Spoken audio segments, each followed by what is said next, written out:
Hey everybody, Doug and Pat here with another episode of Wealthy Gym Owners. And today Doug is going to do a dive into converting trials into clients or trials into members, whatever your nomenclature is. So Doug, I think this is a pretty timely episode and maybe just as much a critical episode because, that's what drives us all. We got to get people through the door and then turn those people through the door into clients. So I'm excited to dig into this.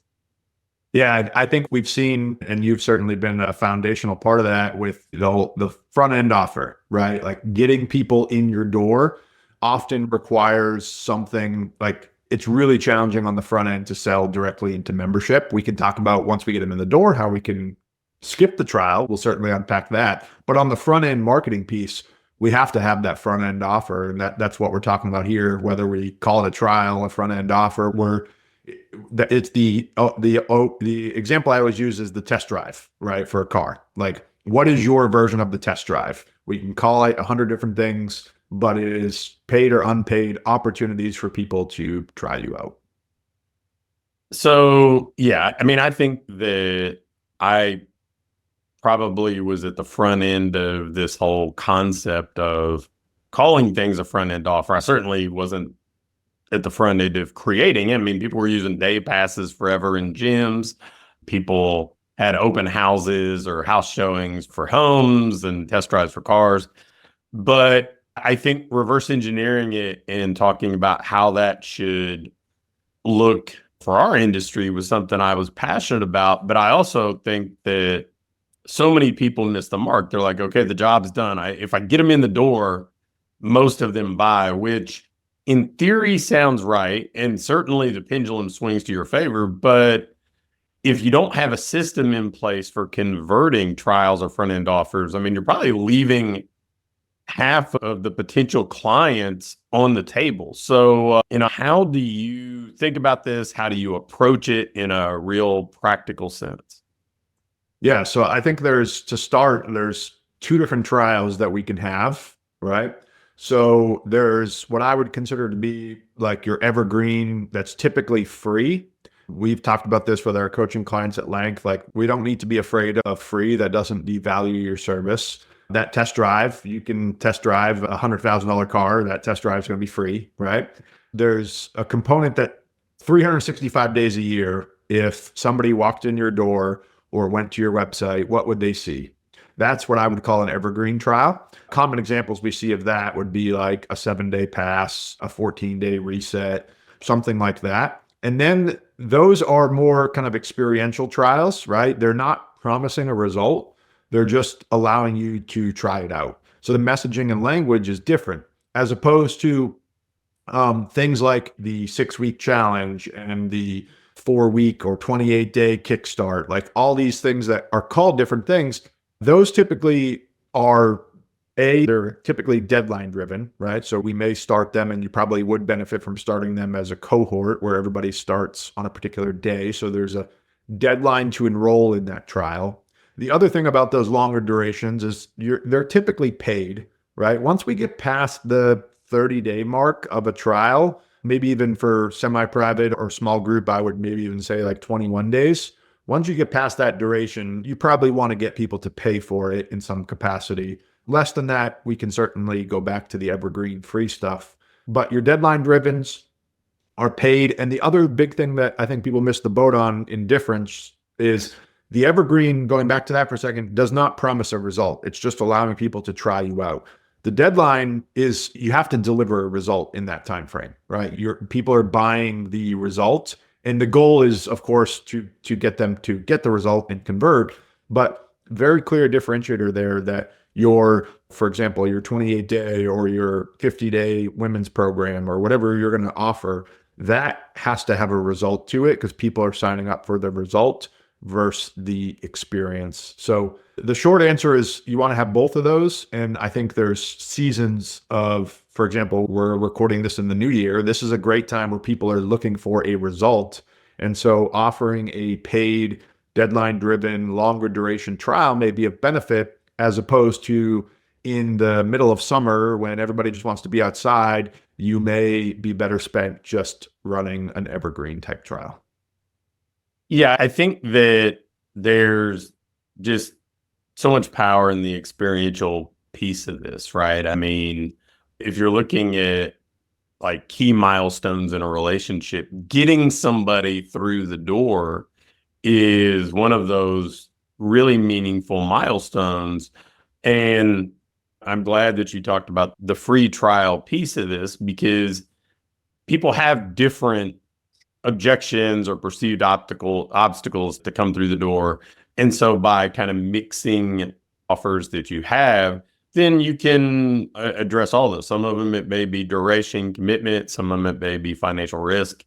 So I think getting them through the door is a key milestone for that, moving them to this longer objective of becoming an actual long-term client. For sure. One of our boardroom clients, Melanie and Jason Ash, the phenomenal clients, and they made me a sweatshirt a couple meetings ago that says the hardest part is just getting them in the door, right?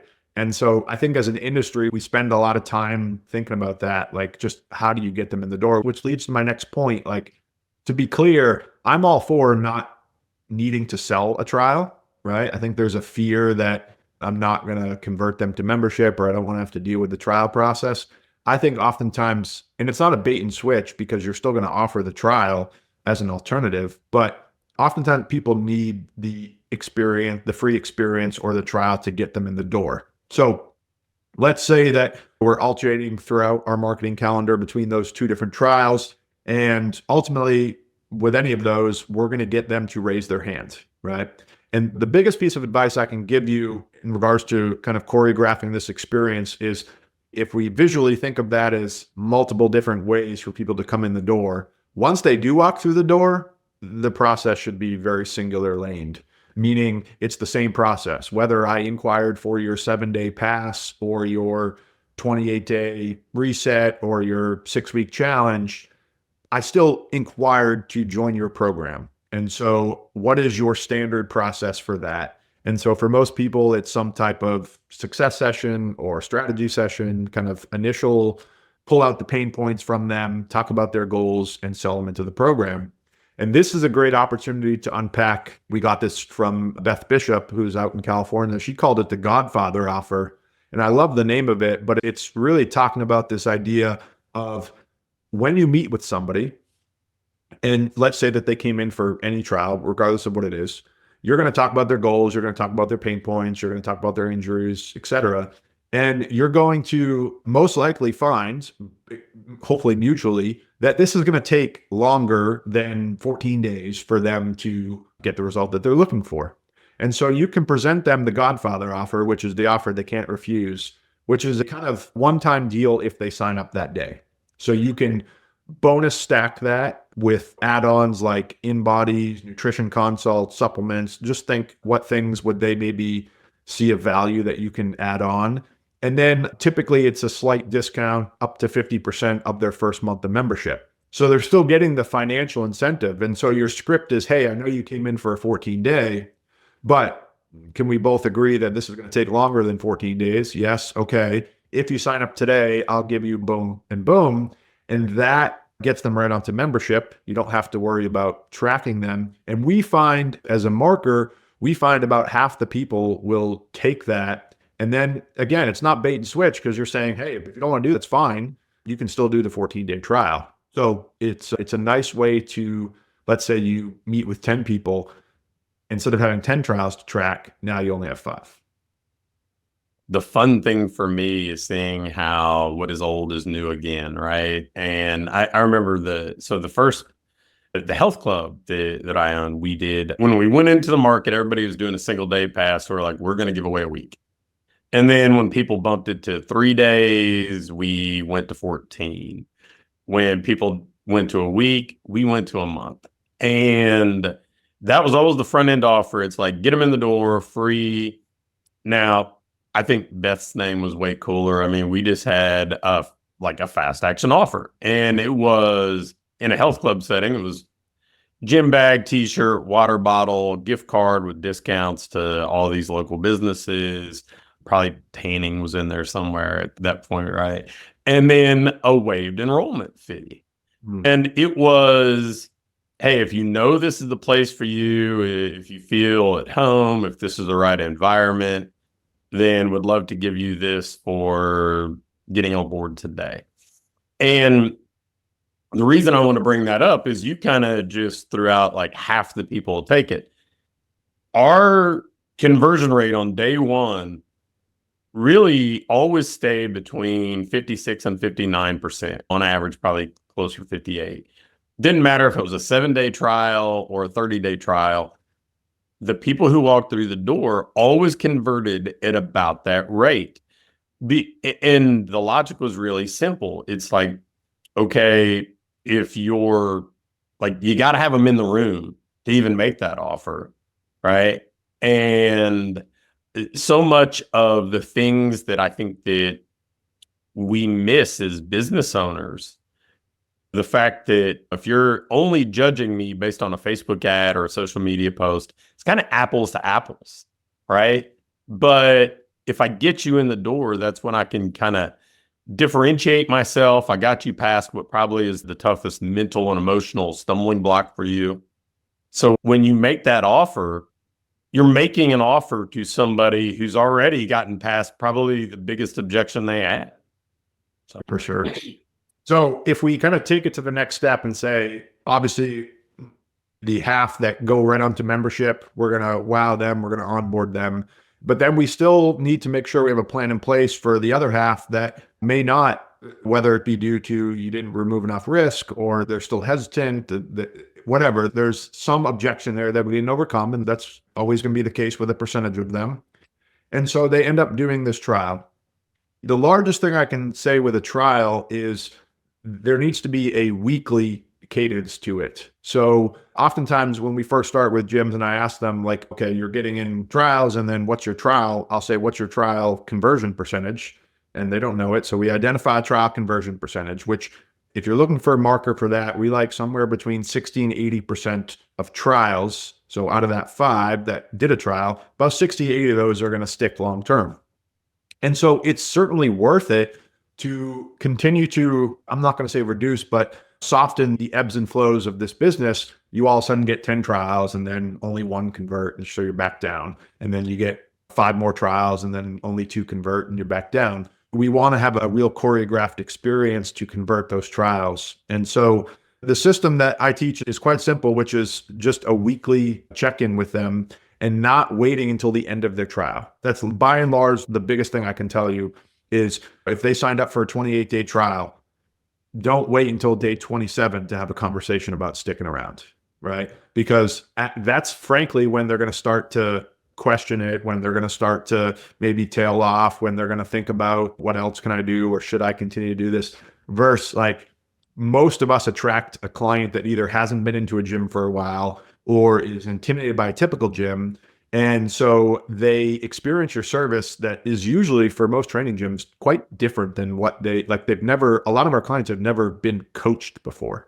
So that emotional kind of high, for lack of better terms, is very real in the first week or two. And so having that weekly check-in where you can shout out a win and then offer a scaled down version of a fast action offer each week, I think is a great way to make sure they stick with you long term. So we've got people through the door. We've got weekly check-ins. Let's move ahead beyond that, and then we can kind of come back and maybe fill in the blanks. Like, okay, let's say I go through the trial and for whatever reason, I don't convert. I'm one of that 20 to 40%. What's the process look like then? So if your trial, let's say you've done your weekly check-ins and they don't convert, obviously you're going to do one final reach out as their trial expires. And then I would make sure you have a list that is segmented on whatever CRM you use that is exclusively old trials, like Alumni, right? Because these people have already experienced what you do. And so the maybe hook or message to them is different than somebody that's never experienced. So oftentimes it could be reasons for not converting, aside from the just, I was not a good fit, which is maybe only going to be 10, 20%. It's typically either finances at the current time, or I think by and large, the biggest objection that people maybe underestimate in this industry is just fitting it into their schedule and their time, right? Like we talk about kids a lot. And so I'm getting to the age where my kids' age are all starting to do activities every day after school, right? And so every day after school, Megan and I are like, okay, you're going to take Caden to this and I'll take Ellie to this. I'll grab the twins with me. Like it's chaos.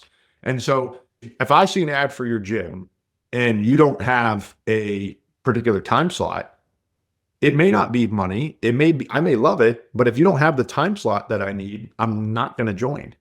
And so in 2 years, that might change. In 6 months, that might change. Summer schedule versus fall schedule might be different. Kids out of school, kids in school. So I think making sure you have, I say all that to remember that sometimes people, like we very rarely in this industry deal with bad experiences. Like people had a poor customer service experience and that's the reason they didn't convert. A lot of times it's just not a good fit for them right now. And so if you can have them on the segmented list and have continual reach outs to them, continual touch points, continual invites to come back, you'll see a lot on the reactivation side. Yeah, I kind of expected and hoped you'd go that direction with this because I think a lot of people make assumptions about, well, a lot of owners make assumptions that somebody doesn't like it or they can't afford it, they're a bad fit, when timing is the most common objection that I think that I've seen for the reasons you just alluded to.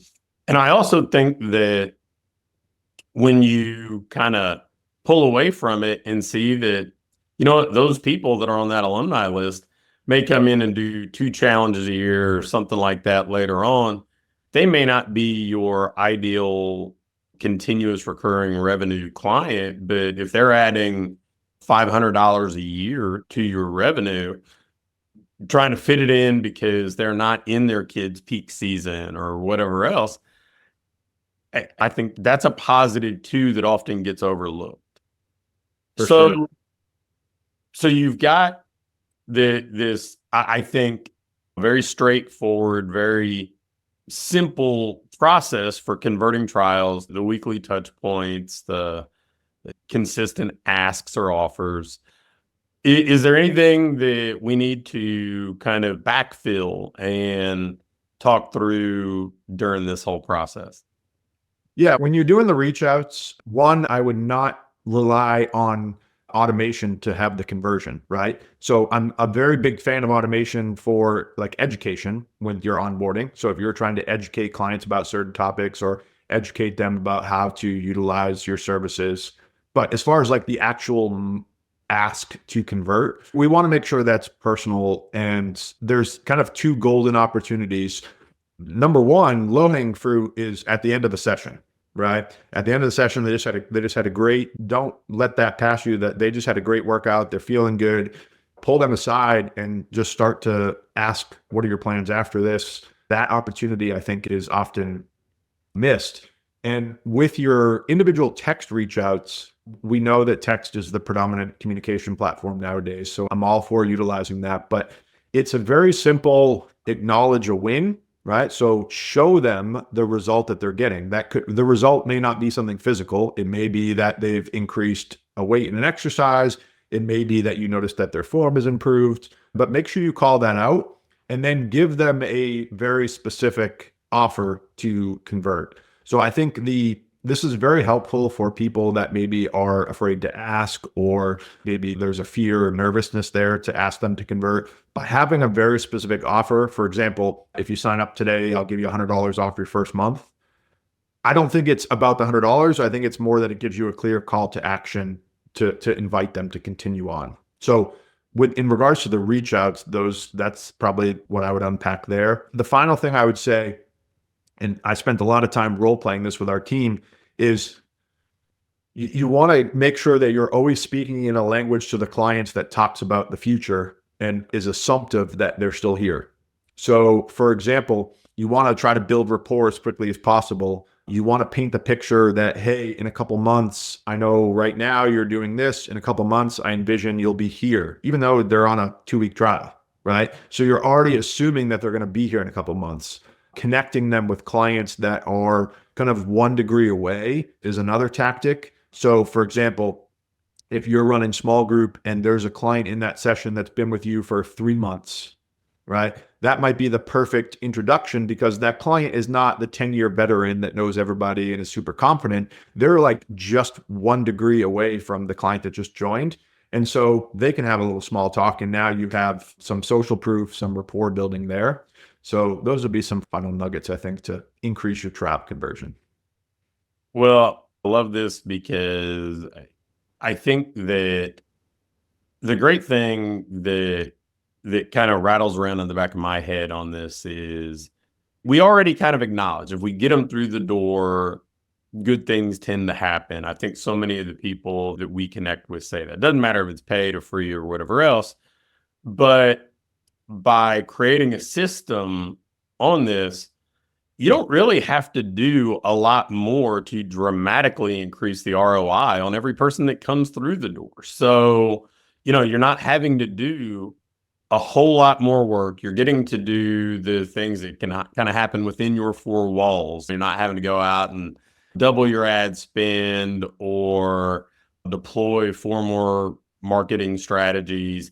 And you could potentially increase the number of people who actually convert into long-term clients by 25, 50, 75, maybe even 100%. And that's a game changer for businesses just by integrating this into what they do. So, hopefully you guys that are watching or listening understand the power of this, understand how this is just one of those incredible levers that can be a big difference maker for you if you want to generate more long-term clients, more revenue, more profit. So with that, it's Doug and Pat with another episode of the Wealthy Gym Owners.